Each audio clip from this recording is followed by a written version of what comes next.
Three. All right, we're back with Oliver Wakeman, and he was just talking about Styx and some of his favorite music. I'm similar to that, as you can see in the background here. Grew up with a lot of Pink Floyd, Genesis, Yes, uh, um, Led Zeppelin, that kind of thing. More in Deep Purple as well. And just like you, I all of a sudden in the 80s, and I think it was Steve Winwood's solo material that came out. And this guy has been around almost as long as the Beatles, but didn't never really knew that much about him. And then all of a sudden, somebody gave me a Traffic album and said, "Here, just put this on, and the rest will be history." And it definitely was. It Yeah, was like I bought the whole collection. So yeah, same thing. I mean, sometimes you need somebody to help you get out of your groove, so to speak, yeah, and that did that for me. Yeah. Well, yeah. do you want to add anything else, or we'll start talking about your? Yeah, no, what you just said there was I remember a friend of mine always saying to me I should listen to It Bites, the record It Bites, the band It Oh Bites. yeah, And yeah, and I was in a particularly belligerent mood that day. And he was always going, "Oh, listen to this." And I was like, "Oh, just not in the mood for it." And he said, "Oh, just listen to it." I said, "I'll tell you what I'll do. I'll listen to one track." It's in a really bad mood for some reason. And the album was Once Around the World. And I said, oh yeah, Plastic Dreamers, play me that track, and then I'll see if I like it or not. And he played it, and of course, I absolutely loved it, and it's still my favorite It Bites song to this day. yeah, And then I bought the next record. Unfortunately, I had this habit of always getting into bands literally when they'd just broken up. So yeah, Marillion, I got into after they'd just finished Clutching at Straw and a Misplaced Childhood. So that was their last sort of full record together, and then I bought I got into them when Fish's solo record Vigil in a Wilderness of Mirrors, which I absolutely love, hmm, and Season's End by Marillion came out, which again I absolutely love. They're two of my favorite albums. And then there's another picture on your back wall, Queensryche. I've got that album, Empire. I remember buying that record. Everybody goes into Queensryche and goes Operation Mindcrime, but oh yeah. Empire was I'm this, from Seattle, or yeah, lived in Seattle, and I'm telling you, that was all you heard. yeah. Well, that Empire was that the first Empire record I album. heard of theirs. Yeah, so I loved it. I mean, I do, I really like Operation Mindcrime, but Empire was the one for me. And then Me too. Yeah, Promised Land afterwards, I just loved as well. It's I know a lot of people didn't like that, but I did. yeah, no, great record. And you've heard the song off of the Batman soundtrack. Now I can't remember the name of it, but a lot of people don't even know about that song. I wish I could remember the title, Yeah, you have to but send it to me and I'll have a look at it.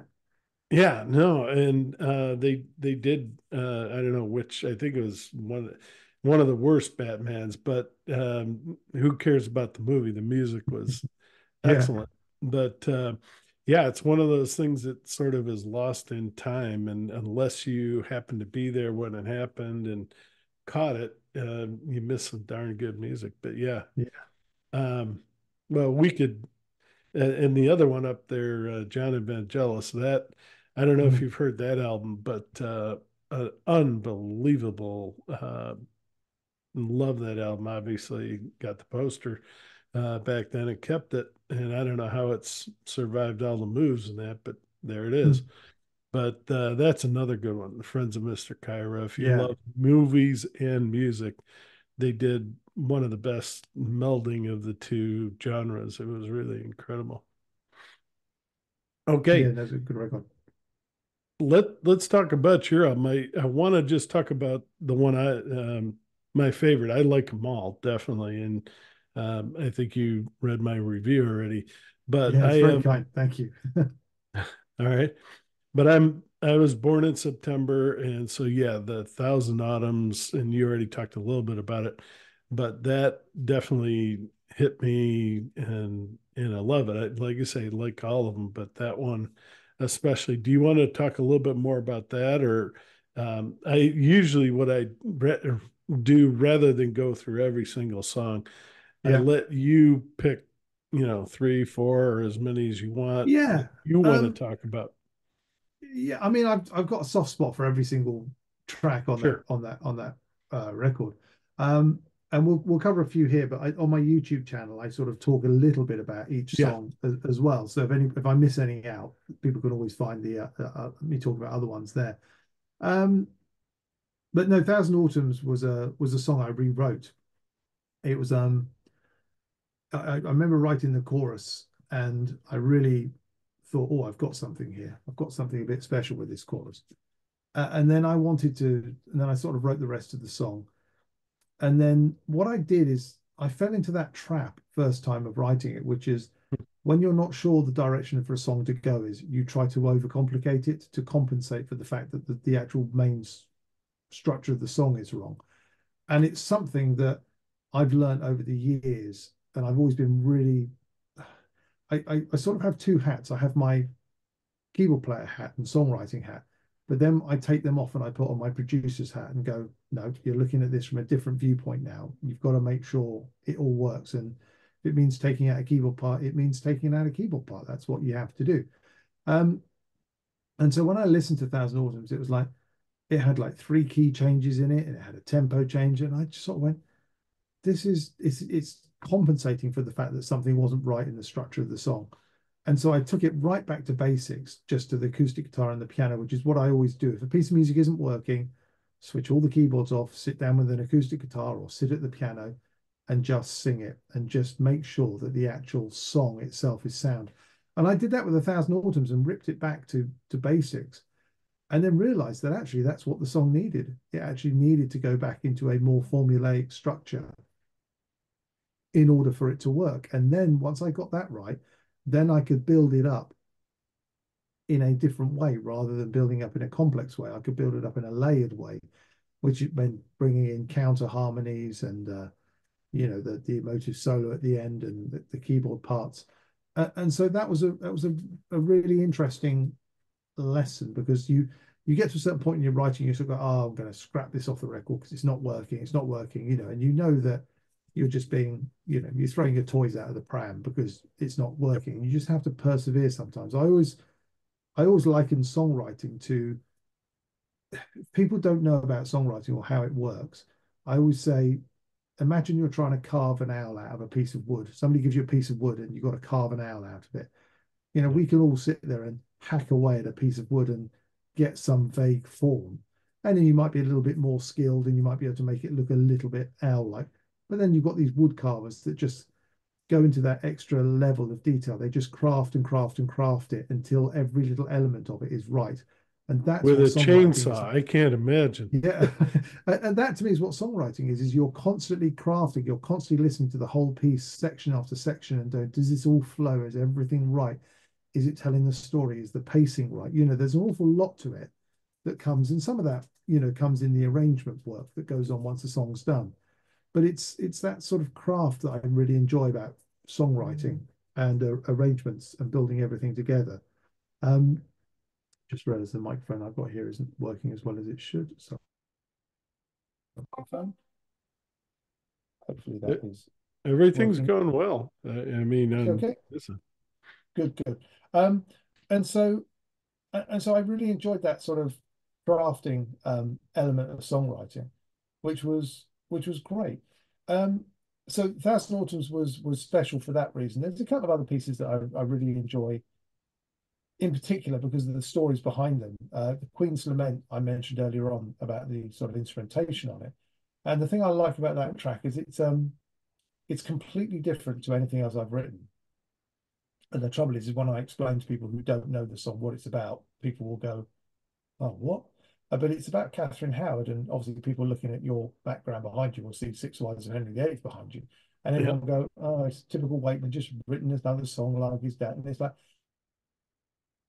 his album was a musical interpretation of the people. My song about Catherine Howard was, it came from, I was either watching a documentary or reading a book, and I can't remember which, but it was, the documentary was talking about how she had dalliances while she was married to Henry. She was a young girl and he was old. It was, you know, he was one of the late. She was one of the later wives, and um, she assumed that because she loved him, he loved her so much, he would forgive her anything.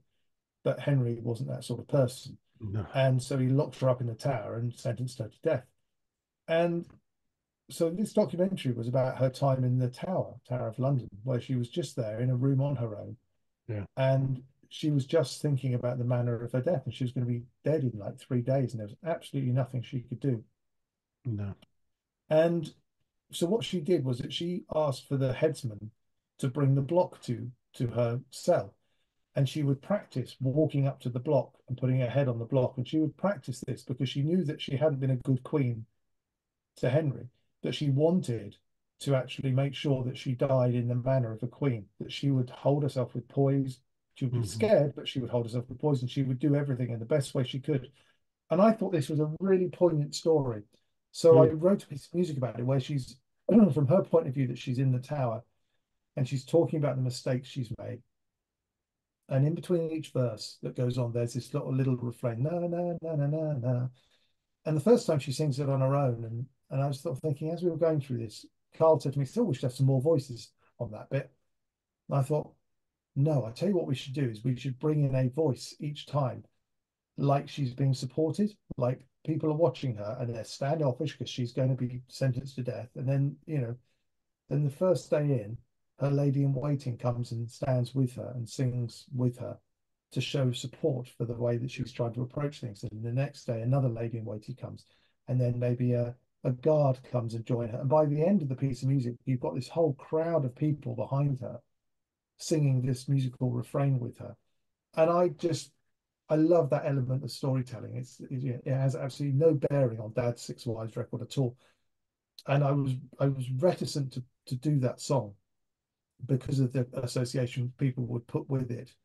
But I felt to myself, no, it's a bit of a special piece of music, that one. It's got such a nice feel to it, and it's different to what I've done in the past. And that's what songwriters try and do. You're always trying to come up with something new, different, Sure. so that was a special piece. And probably Marble Arch as well is another piece that's Yes. particularly special because that's probably the longest track on the album. It's probably the most rocky track on the album, but that's based on a short story I wrote when I was young, and I had this idea of a person standing under a big marble arch, and he's waiting to meet his girlfriend, and she doesn't turn up. But what the actual song tells you is that he's a scientist, and he's got a best friend and he's got a girlfriend, but they are both spies that have Bias. been Yeah. sent to try and get secrets from him.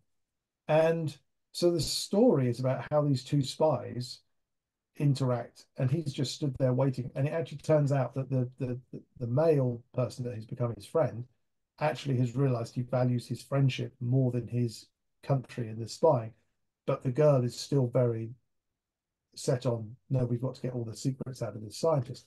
And so I wrote this sort of story, and then I thought, actually, I'm not a great story writer, but I liked the premise that I had, and I thought, well, I can put that to music, and I can tell the story through music and make the music change to actually indicate almost like a film with the scene changes. So Yeah. there's a jazz section in this track because in my head he was standing under a marble arch, and the two spies are meeting, as spies would do in a back alley somewhere. And Accurately. Yeah. in my head, it was like next to a jazz club, and it was a bit smoky and all that sort of stuff. And so musically, it went through that, and then it goes into this sort of fight sequence, so the music gets more aggressive and rockier.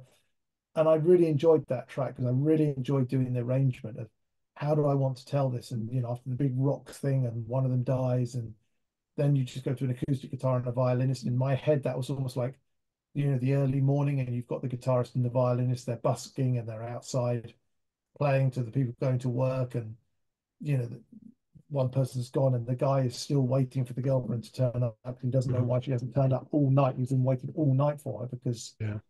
that's and I Love. sort of really enjoyed that song, working that piece of music through. So those I've soft spots for all of them. They've all got stories around them.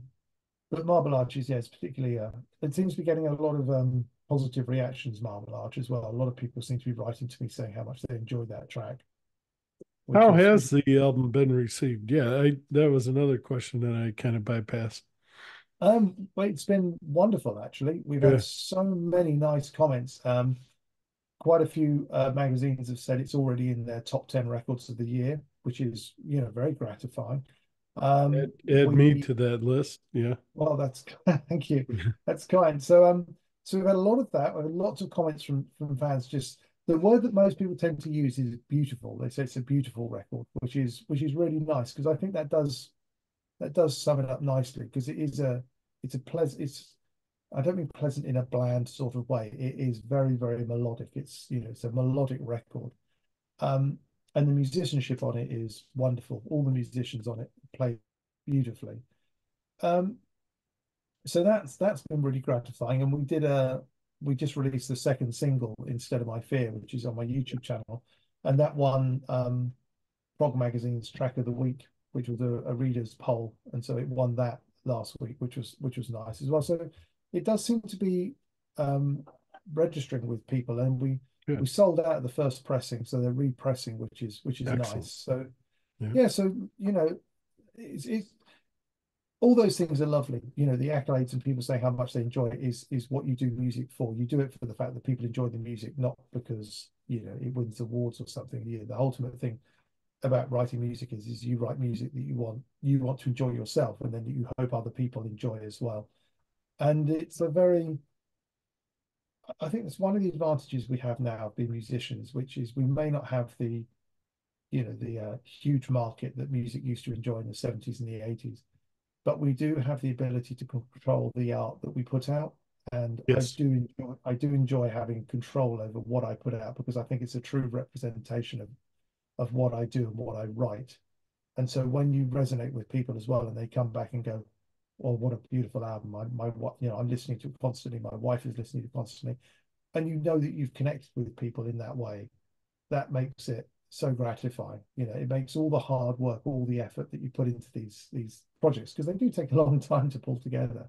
Oh yeah. Um, it's such a nice feeling when they land. And I was a bit worried about this because it's not really a prog record. It's I don't really quite know how to describe it because it's not really a Celtic record. It's not really a rock record. It's not an acoustic rock record. It's its own sort of thing, and I'm not sure that explains it very well.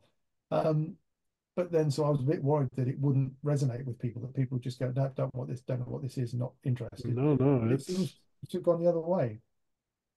it's great. One of the places I didn't think I'd listen to it is in the car, but now we're almost daily listening to it in the car. And, I thought it was more of a headphones or relaxing at home, maybe for dinner. But yeah, we started putting it on in the car and it's like, no, this is what you want to go to work to or come home from work. Yeah, it works in many different ways. So yeah, no, Yeah. The only thing I'd say about it, the other thing I quite liked about it, a lot of people have said to me it's a growing record, that they discover more things every time they hear it. yes. Somebody said to me the first time they listened to it, thought, oh, some nice songs, not many keyboards on it. And then when they listened to it again, they went, actually, there's loads of keyboards on it. Oh, there's not much electric guitar. And then when they went through again, they went, oh, blimey, actually, there's loads of electric guitar. It's just there's so many layers of things going on Well, yeah, that you it's. concentrate on one thing and yeah, Yeah, bypass the so other. it's good. Yeah, it's great. The artwork, because you did mention that it's a beautiful record. The artwork is absolutely out of this world from and Sudworth. Do you want to talk a little bit about that? Yeah, Anne is remarkable. Anne is a fantastic artist. She did the album cover for my Three Ages of Magic record back in 2000 and what year was that? 2001, I think that was. Um, and I was just searching for artwork on the internet, and I came across this picture of hers, and I just wrote to her, just found an email off her website and wrote to her, and I had no idea of Anne's status in the art world. Anne Studworth she's a phenomenal artist, amazing Mhm. artist. She doesn't do commissions, she doesn't do album sleeves, she doesn't do anything that is on a commission basis. what she wants to do, and she sells her pictures to A-list, actors and stuff. And here out of the blue, I write to her and just say, I've seen this picture. I'd love to use it for my album sleeve. And for some reason, she wrote back to me and said, "Yeah, let me listen to some of the music." And I sent her the music, and she was like, "Okay." And we became friends over the Yeah. years. We meet up regularly, and she likes seeing my kids whenever we meet up, and then when I was doing this record, because Three Ages of Magic had whistles, flutes, Ilian pipes on it. I mean, I'm good friends. I'm very lucky to be good friends with Rodney Matthews, a wonderful artist, Roger Dean, a wonderful artist, Peter Bukownik, another wonderful artist, and Oh Alan, yeah, Roger. who have all done all my covers. And so when it comes to a record, I sort of look at all the different artists that I know, and I think who would be best suited to this. I don't just go, oh, I want to use, say, Rodney for everything, because as I said before, the buckets of music is always different. The artist has to Sure. fit the music that works with it. And I looked at this and I listened to the music and I thought this sounds like it needs that beauty, that sereneness, slightly mystical approach to it. And I looked through some of Anne's works. I wrote to her and said, actually, we met up with her last year, and I said, I'd really like to use your artwork again. Would you let me use something? And so we agreed on a deal. And I was looking through all the pictures, and I found a piece of music a piece of artwork that I wanted to use. And I wrote to her and I said, "This is the piece of artwork I think will suit brilliantly." And she went, "Absolutely, yeah, that's fine. Yeah, you can use that." And then I was looking through one of her books, just thinking, "Oh, have I made the right choice? Is there anything else I've missed?"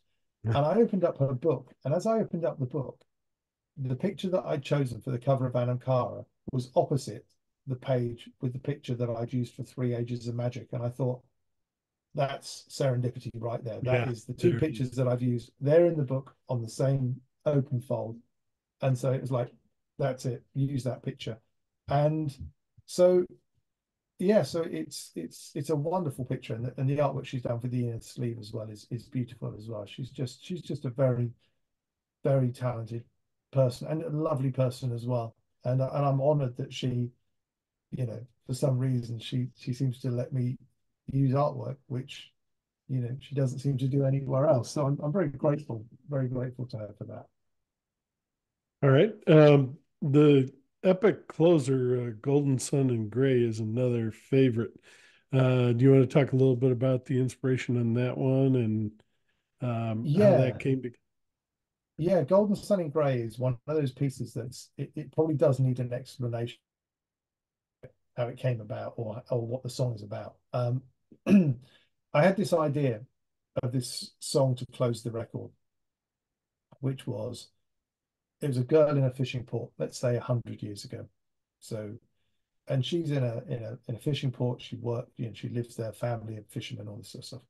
And then one day, a fisherman comes in or a traveler comes in, and she has a dalliance with this person, and he says all the things. Oh, I'll come back for you. You're the love of my life. This thing, and then of course he gets on a boat, and he goes again and doesn't come back. But she keeps waiting for him all the time, and I had this idea that she would be on the beach, just staring at the waves, waiting for him to come back. And so the title "Golden Sun in Grace," blonde hair. I had this image of blonde hair. She's just lying on the beach, and in twilight when you're on a beach, the beach looks grey. It loses that sort of golden look. It looks Yeah, grey in the moonlight. And I thought the golden sun in grey. It was the golden sun of her hair on the grey moon. So the juxtaposition between you know hope and despair was the golden hair and the grey sand. And so then lyrically, I decided not to just say, "Oh, I'm waiting for you to come back," blah blah blah. I wanted to write a music that was lyrics that were a bit more evocative. So I sort of tried to write lots of, I suppose, the similes of how she was relating to the ocean and things. yeah. The lyrics were like, "My heart is to the ocean and my soul is to the sea. My love's everlasting will bring you back to me. My body's an island awaiting you to land. My eyes are like a tide pool that reach towards your hand." It was all this sort of simile of the ocean trying to pull this guy back. Yep. And then the chorus sort of stay as your heart moves further away. And I really loved this song, and I just wanted to make it an emotional, heartstring pulling song. So it builds emotionally all the way through to this sort of very subtle piano solo in the middle, and then into this sort of heart-wrenching guitar solo at the end. But then I was sort of going through the song, and I sort of thought, how do I end a piece of music about this girl that is just longing for somebody? I don't want to finish the record in a way that makes everybody go, well, it's a great record, but I feel a bit flat now for that last song.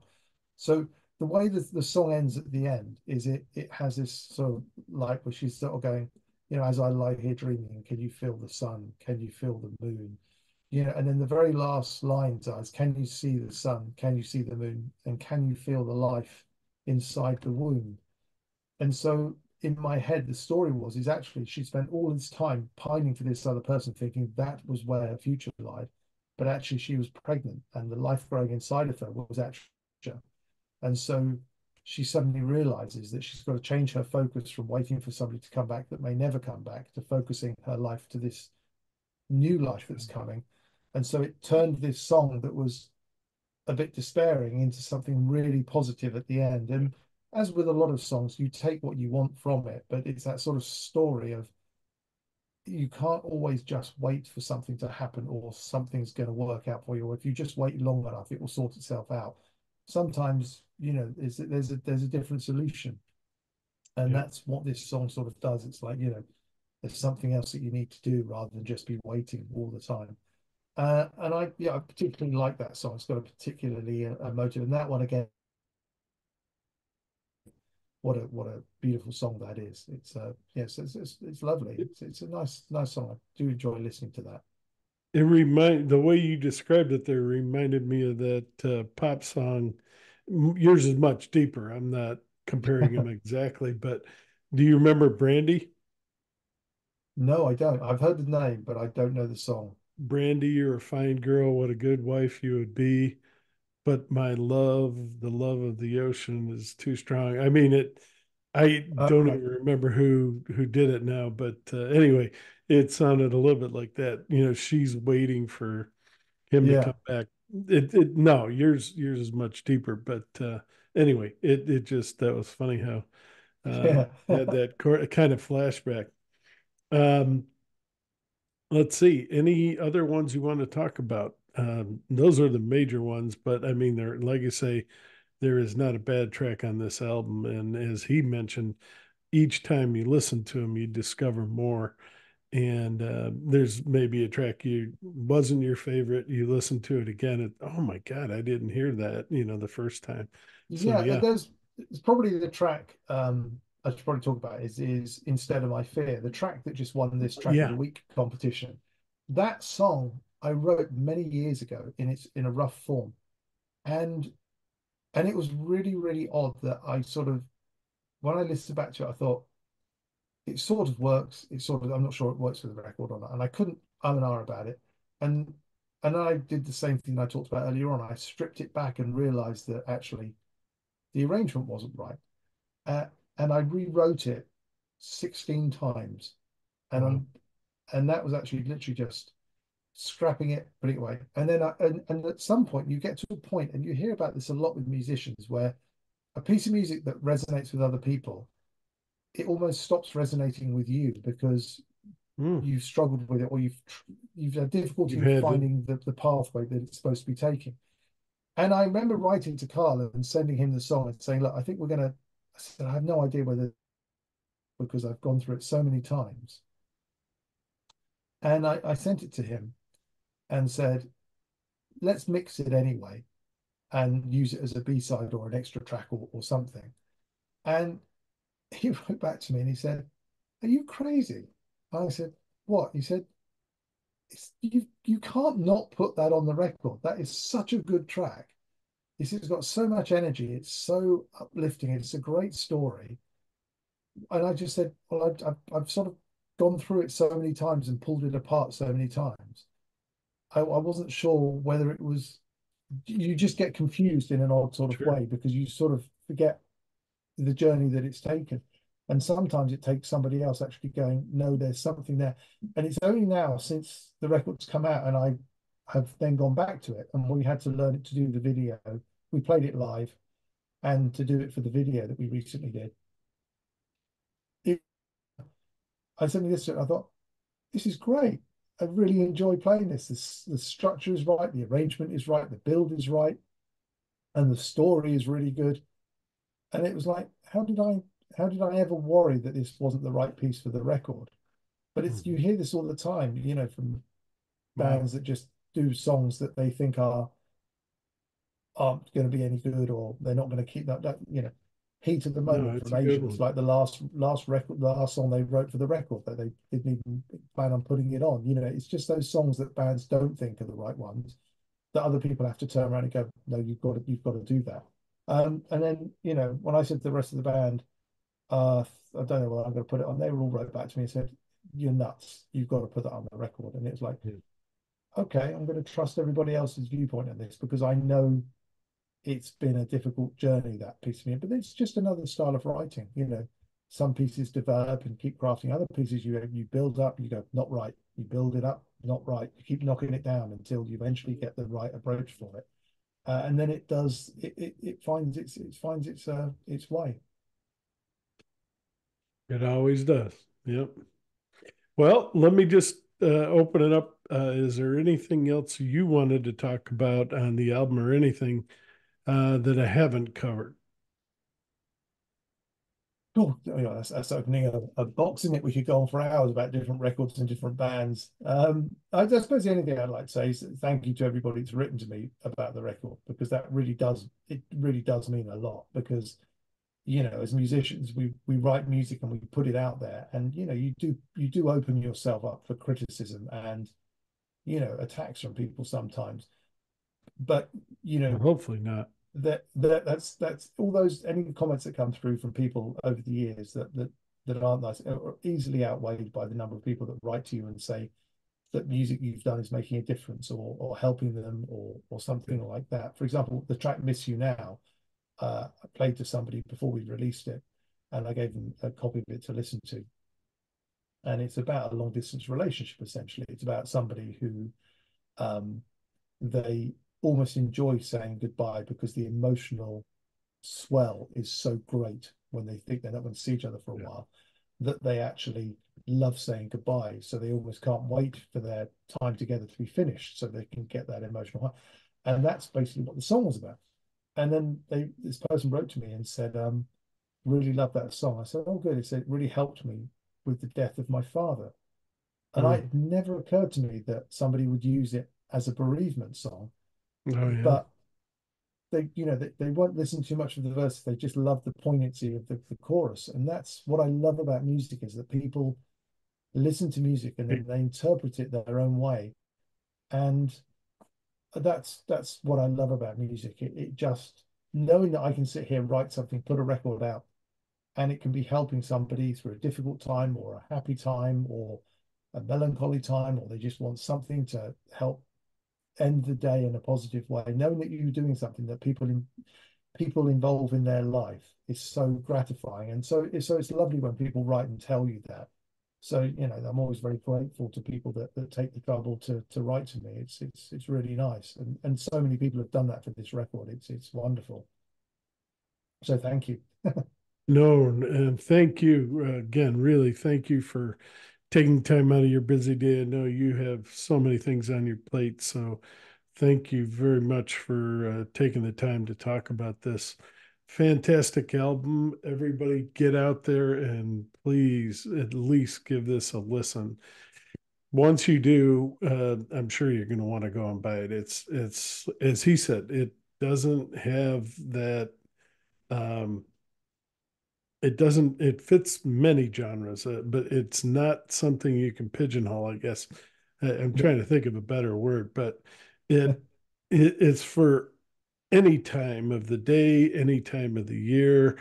It's one of those albums that you want to listen to. You're going to actually take time out of your day to pick this up and listen to it, and I think you'll find that. I know I have. Um, But again, thank you very much, Oliver. Um, Anything else you wanted to add? No, that's it's lovely. I've got to go and get the kids to bed now. So well, I'm over in the UK, so it's a bit later here. Yeah. And what we're going to do is we'll turn this off here in a minute. And I'm going to try to get this posted fairly quickly today. So those of you that are waiting for this, and I know there's a lot of people because this is one of the biggest interviews I've done. And the interview is coming. But hey, thank you very much again. And stay with me for a minute. I'm going to just turn off the recording here. Thanks again.